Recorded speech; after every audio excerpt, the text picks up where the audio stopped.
From Steel to Vines, Harmony's Disruption. By Elton Gar. The entire universe rippled. Colors more brilliant than any Alex had seen before assaulted his senses, a riot of hues that left him feeling both captivated and slightly disoriented as the metal bars of the Faraday cage bent and twisted. He heard a ripping sound followed by a pop, and the technological perfection of his own world disappeared, and he was standing on Zenthia, the most beautiful world in the multiverse.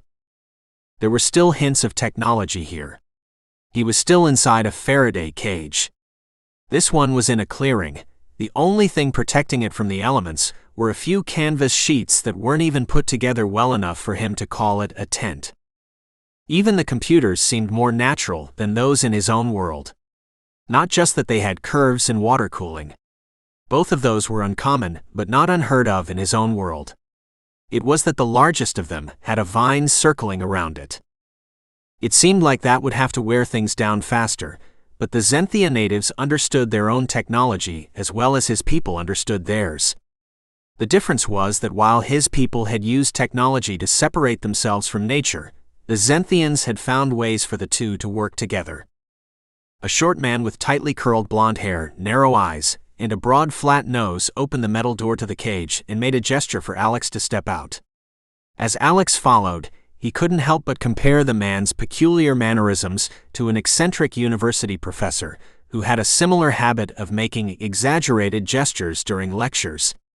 As he moved through the doorway, his mind tried naturally to categorize the man's nationality. But he couldn't.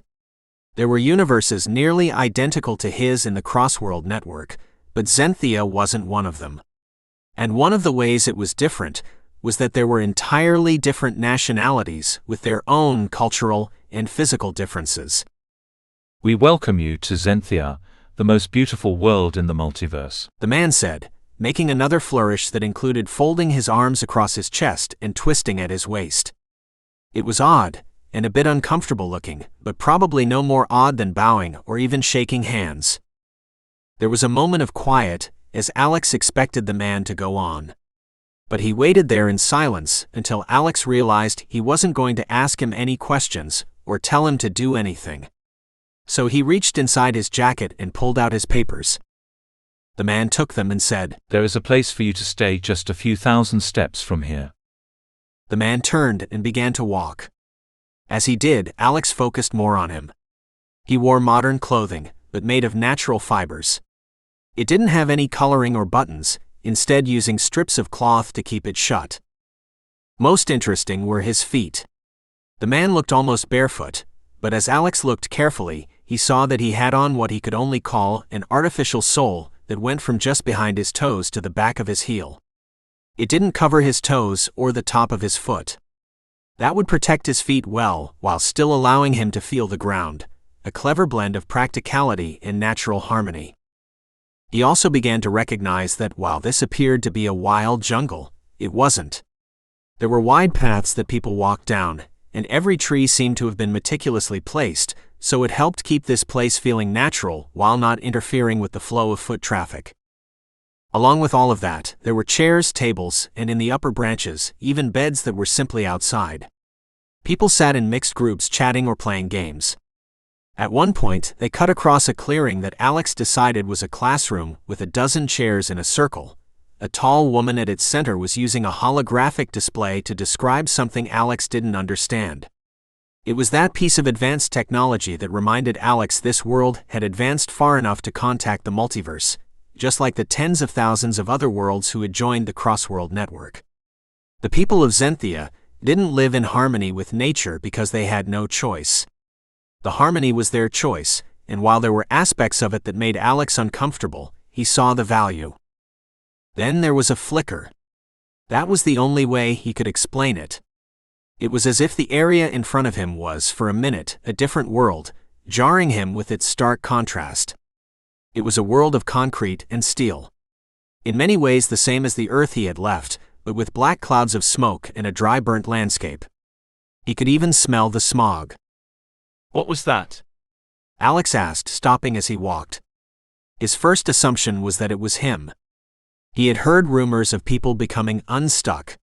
They moved between worlds unprotected too much, and became untethered to a single reality, and began to flicker from one to another.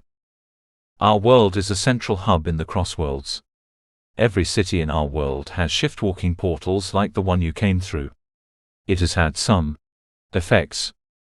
That was the first that Alex had heard shift-walking had any effect on anything other than the person inside the Faraday cage. That was why they used the cage. Is it dangerous? No one has been killed by it. The effect is not as clear as it may seem. It's like looking through fog.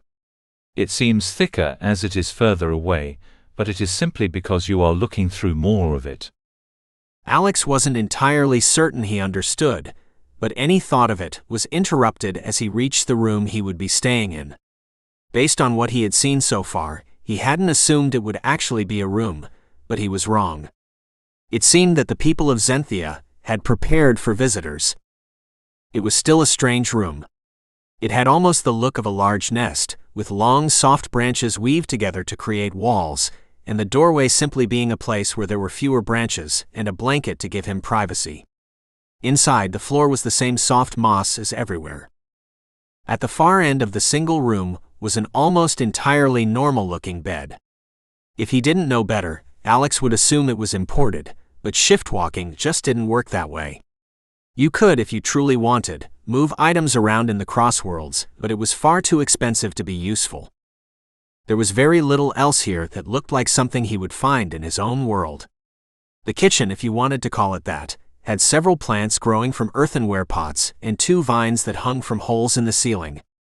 It also had a stream of running water. The calming gurgling from it was nice, and blocked out much of the chaos of the surprisingly crowded city outside. Is there an itinerary? Alex asked. He had been told that he didn't need to bring anything to entertain himself, though he had brought his phone and an e-book reader just in case. Most people take the first day to acclimate. You are free to wander the city. Anyone who sees you will know you are a visitor and can help you if you need to find something. Great. Is there a restaurant nearby? The man smiled a sad, knowing smile and said, That is not a concept native to Zenthia. There is food everywhere in our world. The vines hold fruits that are safe to eat.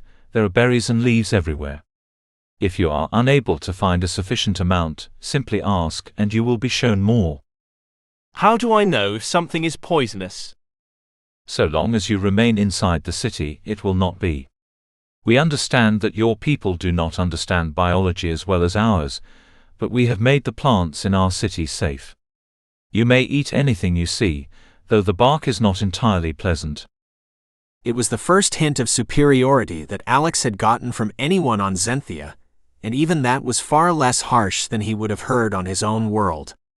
It was simply a statement of fact. His own world, on the other hand, often spoke of how much better they were than other worlds in the Crossworlds network. The truth was that his guide was right. Alex was tired, and so he plucked a couple of fruits off one of the vines that hung from the ceiling and laid down on the bed. As he relaxed, he thought about his urban apartment, cluttered with gadgets and devoid of greenery. There he found another oddity, a plug-in. Zenthia had electricity, of course. You needed it for computers and to create the tears that allowed for shift-walking, but he had seen little hint of it. Still, he plugged in his phone and then laid back, reading one of the books he had been working through that told the history of Zenthia. It was remarkably boring compared to most worlds. Its history lacked the defining moments of his own. There were what they called wars, but those were deep in their history and little more than small regional conflicts over a small important piece of land, and few people actually died in their fighting, since they chose to use primitive weapons instead of the more advanced tools they used to hunt and protect themselves from animals. About an hour later, he saw another of the flickers. Being inside, it was less dramatic, and he thought he understood better how it had been explained.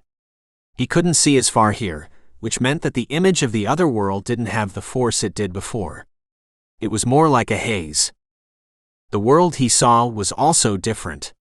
It was a devastated world. There were a few of those in the Crossworlds. Places where creating shift-walking had been a desperate attempt to survive after they had ruined their own world. He even saw hints of the rehabilitation of the world. Greenhouses where robots fostered what plant life was left and attempted to restore the soil. But while the image was less clear this time, the smell and the sound were both more obvious. There was a chemical smell.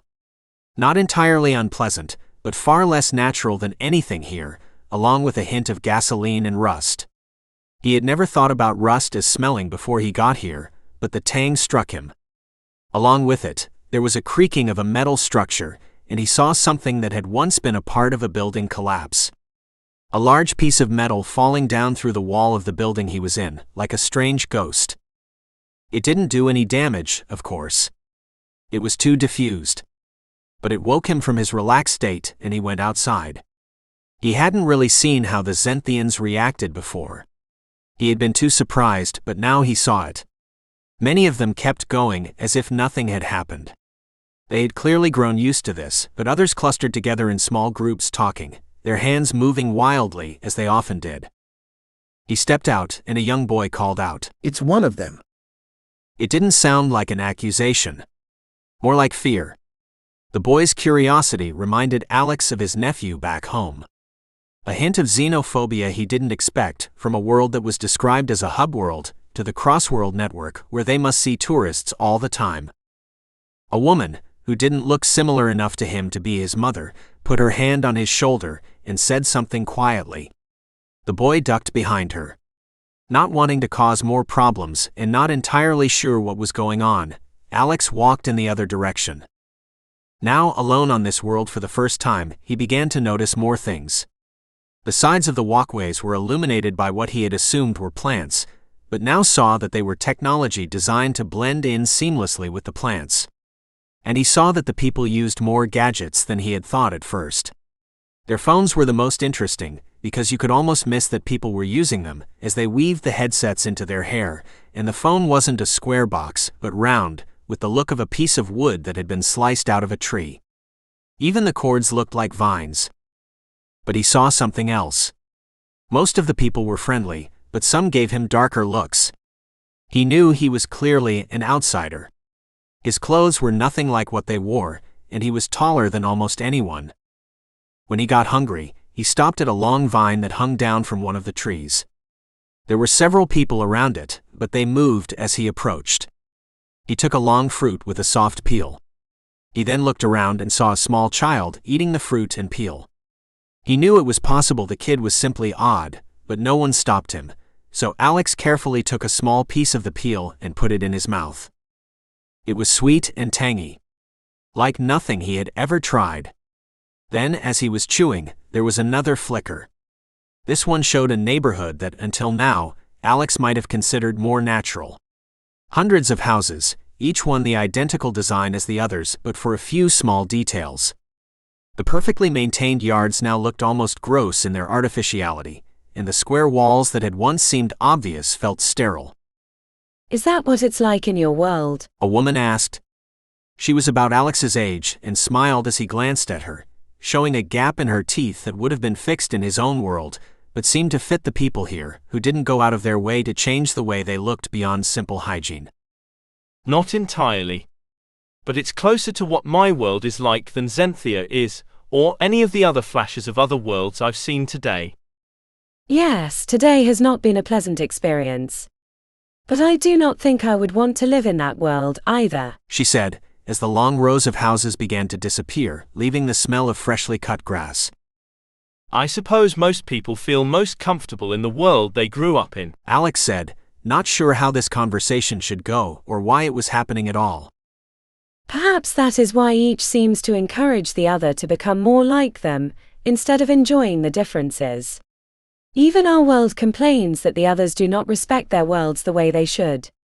Though I find that easier to understand than those who say we should have buildings of glass and steel. And what about the flashes? Does anyone have any idea what to do about that? The solution is well known, the woman said, showing the same willingness to allow silence and to not explain herself that he had seen in others. After about 10 seconds of silence, he said, Then what is the solution? to limit all but a very small amount of shift walking. Though it may be too late for that to work, she said. Alex looked at her, then at the people around, some of them watching him, and he began to understand. Of course, the multiverse must have some way to heal itself. Until only a few years ago, the worlds had always stayed separate. But he also saw the problem. But you can't just shut them down. Your world gains a great deal from being part of the Crossworlds, Alex said. a few people earn a great deal. The rest of us never needed anything from those other worlds. Our home has always provided for us, and in return we provided for it. The food hangs on the vines, And she gestured towards the fruit he was eating. and the trees protect us as we sleep. We spend our days learning and playing. The idea of some having or needing more than others was never a problem until the Crossworld Network told us that we didn't have the things we should. And some believed them. then why haven't you shut it down? Because some have grown powerful. And because that is new, we do not have the mechanisms to fix the problem like you do on your worlds. She said. You've seen the worlds. Today I saw a world destroyed by the greed of people who didn't care that their pollution would make the world uninhabitable because they believed they were powerful enough to survive it. And another where war destroyed everything. Even the one we just saw together shows proof that they haven't overcome that. Each of those houses was identical, not because people wanted the same house, but because it was more profitable for someone who already had more than enough to make them that way. Alex said. Then what do we do? The woman asked. Alex closed his eyes. He thought for a moment. He understood how the snake felt when he visited the Garden of Eden. These people knew good and evil, of course, but they didn't understand the dangers the way he did. So he said, You forget the sticks and clubs, and you get the weapons you use to hunt. Then you remove the threat, before it turns your world into a sad imitation of mine. The woman gasped, but it didn't sound entirely real, and she didn't move away. And Alex saw something in her eyes. An understanding of the type of violence that might be needed. But something else was in those eyes. A savviness that suggested that this was as much a warning to him as it was asking him. Because in those eyes he saw someone who had already started down the path he pointed to, and he knew she wasn't alone. This world would soon know the type of war that could only exist when some men had too much power. And he only hoped that they would find a way out of that trap, because so far as he knew, no one else in the Crossworlds had. One of the things that I find interesting about the multiverse is it allows us to return to the time when we didn't know what was over the next horizon. In many ways, it's more plausible that we will find some way to explore alternate Earths than it is that we will build spaceships to go to worlds outside of our solar system. Not because either is likely to happen soon, but because traveling the multiverse would require only one major technological leap, while traveling to other worlds at a rate fast enough for anyone to visit more than one star system in a lifetime would require many, including at least one most believed to be impossible. As for why I decided that I wanted to spend some time in Zenthia, it was mostly because it felt like a world that was very different from our own, and yet, to me, one that feels almost achievable. Not in the exact details, of course, but we are already working to build cities that are a bit more in harmony with nature. Cities where plants grow in more places and people walk more than they drive. And as technology advances, it has become easier for people to have the infrastructure that we have grown to rely on without it needing to be so impactful on the environment. Cell phones are a good example. When I grew up, if you wanted a phone, you needed to have a physical wire attached to your house. A lot of those still exist, though far fewer, of course, but in places where they were left behind, they were largely able to skip that step. So that, instead of building telephone poles everywhere, they had a few cell phone towers. Internet appears to be destined to go the same way.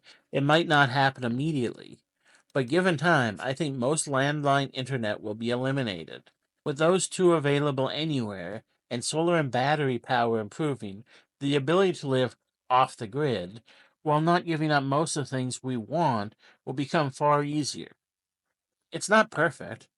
It's not close to Zenthia, and there are a lot of powerful people who like things the way they are. But I enjoy the idea of small communities that are able to live in nature rather than driving it out. And perhaps that will help turn us back into communities instead of being so isolated we barely know who our neighbors are. If you enjoyed this, then you can get more of my stories by signing up for my free weekly newsletter at nsci-fi.com. Or you can visit my Patreon at patreon.com/Elton. I share a lot of things with the free members, but also have over 40 patron exclusive short stories and weekly polls for what exclusive stories I write next. Thank you. Elton Gar.